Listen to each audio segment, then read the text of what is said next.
Ketika tamu ketigamu kembali muncul, wajahnya kini tampak lebih gelap. Matanya bersinar dengan kegilaan. Dia tertawa dengan suara yang tidak manusiawi. Dan di tangannya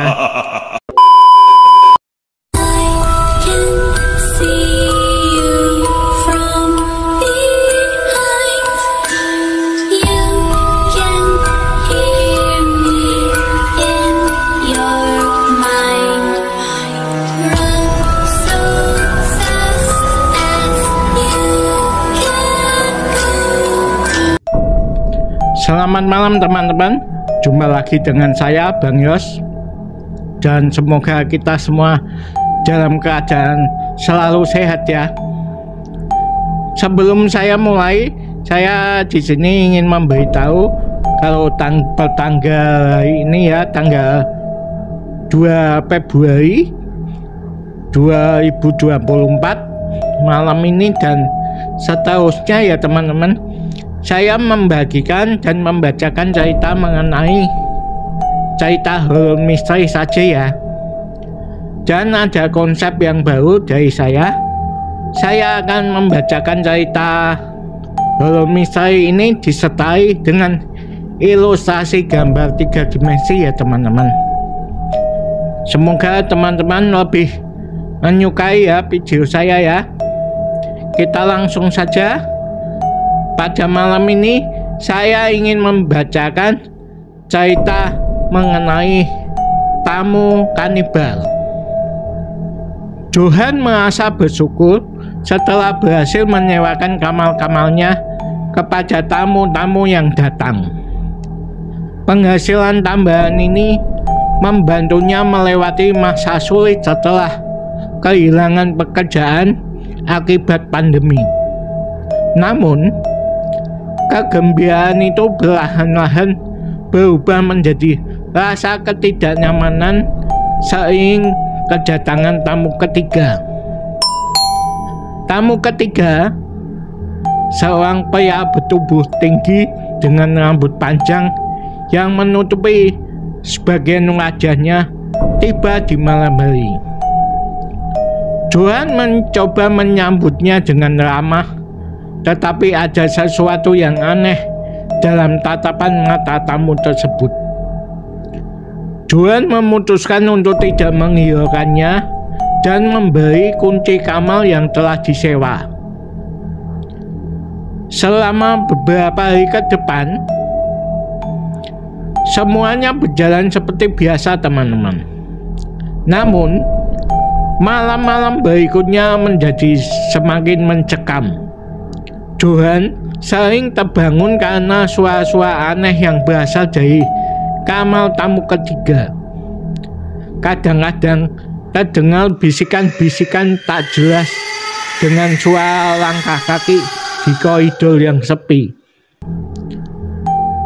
Pada suatu malam, Johan memutuskan untuk menyelidiki.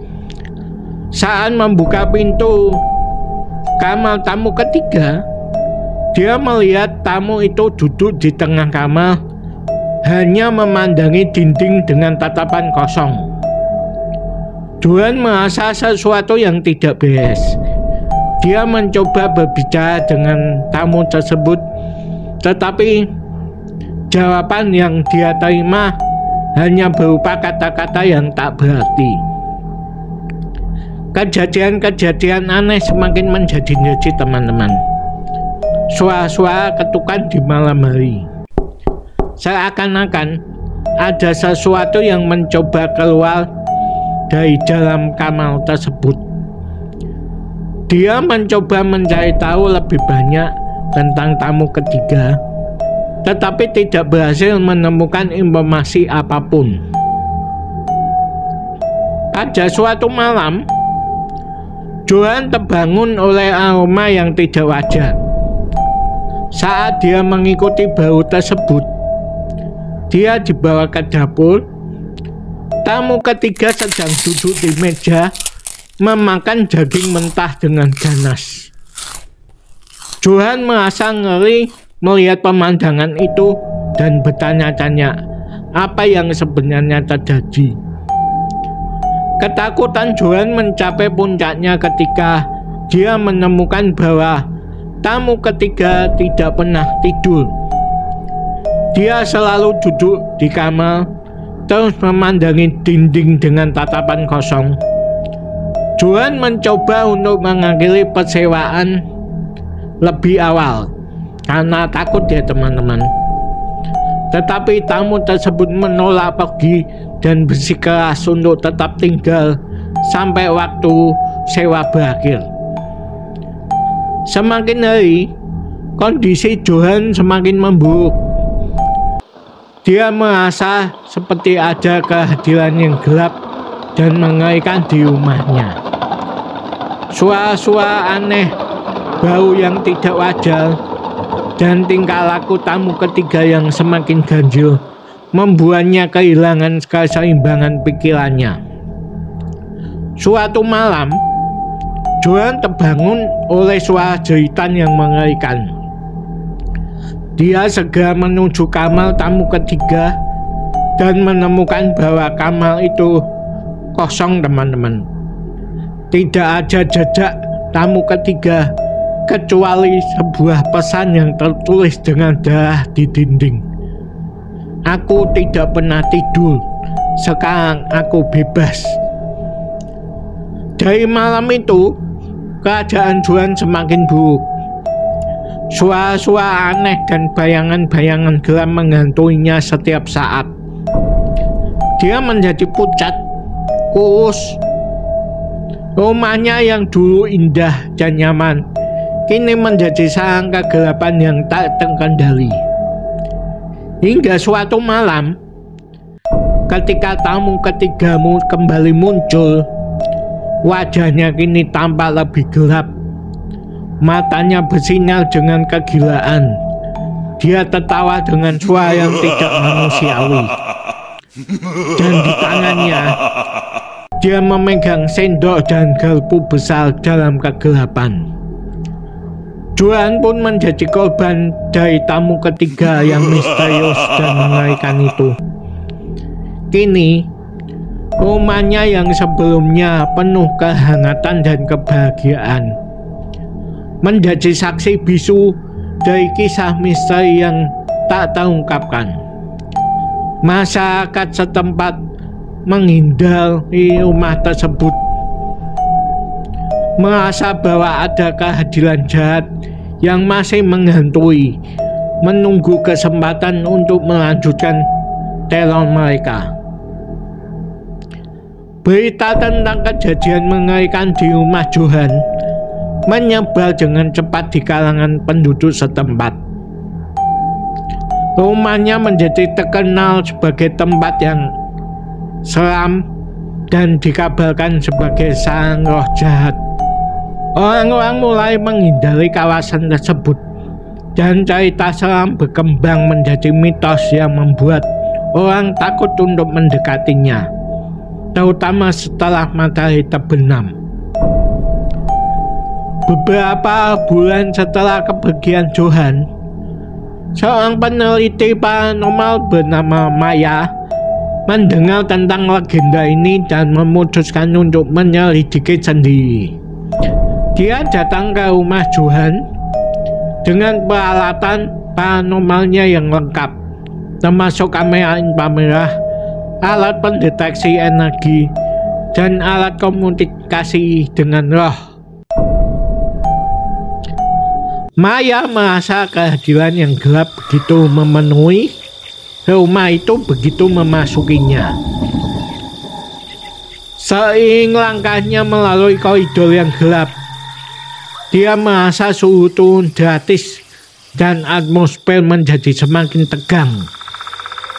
Saat dia mendekati kamar tamu ketiga, dia merasakan energi yang sangat kuat dan mengganggu. Dengan berani, Maya membuka pintu kamar tamu ketiga. Kamar itu terasa lebih dingin dari ruangan lainnya, dan atmosfer terasa gelap dan mencekam.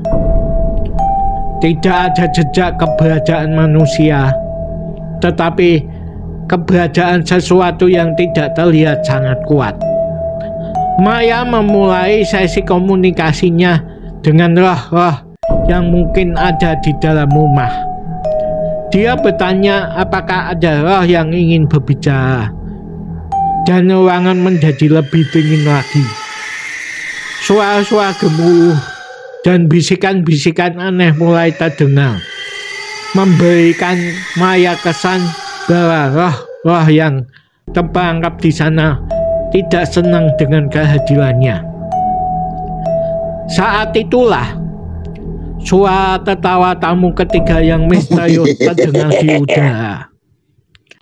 Kau tidak bisa membebaskan aku, kata suara itu dengan nada merendahkan. Aku tak pernah tidur, dan kini aku bebas merajalela di sini. Maya mencoba untuk mendalami cerita tamu ketiga dengan alat deteksi energi yang dimilikinya. Dia merasakan adanya kehadiran gelap yang mengelilingi rumah itu. Tamu ketiga yang ternyata merupakan roh yang telah lama terperangkap di sana menceritakan kisah kelamnya. Dahulu, tamu ketiga adalah seorang pria yang terkena wabah penyakit misterius di masa lalu. Dia meninggal dengan cara yang mengerikan dan rohnya terperangkap di rumah Johan. Kesengsaraan dan keputusasaannya berkumpul menciptakan kehadiran gelap yang menghantui tempat itu. Maya merasa perlu untuk membantu roh tersebut berpindah ke alam lain. Dengan ritual khusus, dia berusaha melepas roh tamu ketiga dari belenggu yang telah mengikatnya selama bertahun-tahun. Suasana menjadi semakin tegang dan energi yang gelap mulai bersirkulasi di sekitar mereka.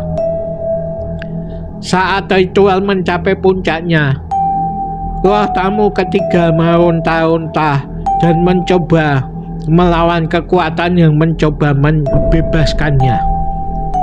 Tapi akhirnya roh itu melepaskan diri dan menghilang ke dalam kegelapan, meninggalkan rumah Johan dalam keheningan. Setelah kejadian itu, atmosfer di rumah Johan mulai pulih. Kejadian-kejadian aneh dan misterius yang pernah terjadi di sana menghilang, dan orang kembali memiliki keberanian untuk mendekat. Namun, cerita tentang kisah misteri di rumah Johan tetap hidup sebagai legenda di kalangan masyarakat setempat, menjadi keperingatan akan kekuatan gelap yang bisa terperangkap di tempat-tempat terabaikan. Baiklah teman-teman, sekian dulu pembacaan cerita horor misteri malam ini. Sampai jumpa di video selanjutnya besok malam ya.